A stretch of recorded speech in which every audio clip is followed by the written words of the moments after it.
ইহুদি, এক ইহুদি কিশোর বিষ্ণু ইসলামের খেদমত করতে, ইহুদি ছেলে আমার নবীর খেদমত করতো, তারা ছিল নবীর প্রতিবেশী। তো অনেক দিন হয় ইহুদি ছেলেটা আসে না। বিষ্ণুনবী খোঁজ দিলেন, ঘটনা কি? একটা ইহুদি ছেলে না আমার খেদমতে আসতো, ছেলেটা কই?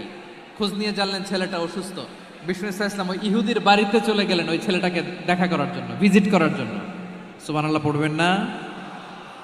গেলেন, যে দেখে ইহুদি ছেলেটা মুমূর্ষ, যান যান যায় যায় ভাব, বিছানায় পড়ে আছে, তার বাবা দাঁড়ানো। বিশ্বনবী তার মাথার পাশে বসলেন, মাথায় হাত বুলিয়ে দিলেন, আর ছেলেটাকে বললেন, আসলিম, হে ইহুদি ছেলে, আসলিম, ইসলাম ধর্ম গ্রহণ করো। তো ছোট্ট ছেলে ভাবে আমরা ইহুদি, এখন ইসলাম ধর্ম গ্রহণ করলে আব্বা যদি বকা দেয়। ফানাযারা ইলা ওয়াজহি আবি, ছেলেটা তার বাবার চেহারার দিকে তাকালো, দেখি আব্বা কি কয়।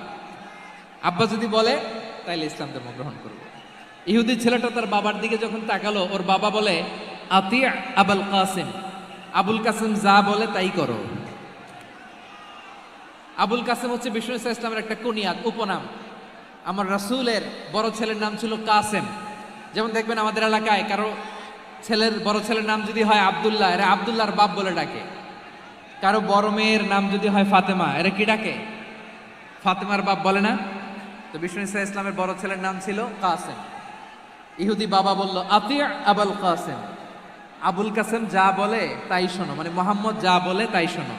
এই কথা শুনে ছেলে সাহস পাইছে, ছেলে আবার পড়তে আরম্ভ করলো, আশহাদু আল্লাহ ইলাহা ইল্লাল্লাহ ও আশহাদু আন্না মুহাম্মাদার রাসূলুল্লাহ, পড়েন আল্লাহু আকবার।